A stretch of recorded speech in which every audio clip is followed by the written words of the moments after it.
So the nominees were a little bit more civil last night, but it seems to be the takeaway line was Trump saying that he may not go with the election, the results of the election.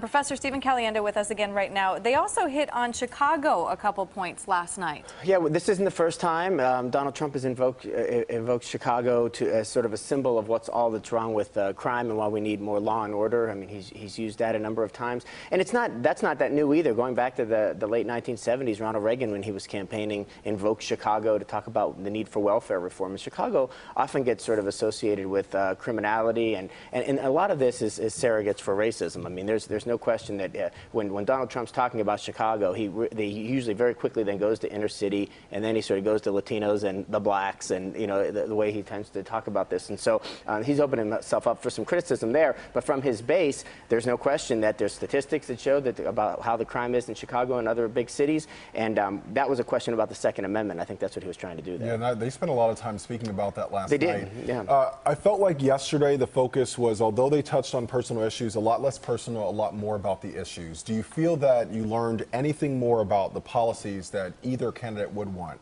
I didn't learn anything because I've been paying attention, but I think if people were watching and they hadn't been paying attention very much before, there was much to learn. I think this is the first time I think we talked about abortion in a debate this year, and so that was important. Their positions are very different, and people have very strong positions on abortion. I think you walk away from that debate knowing fairly clearly how each candidate stands, and this matters because they're going to be able to nominate Supreme Court justices, which they spoke about in great lengths as well. Exactly. All right, Professor Caliendo, thanks. You'll be with us Good all morning. Yeah, I'll be here. Thank you.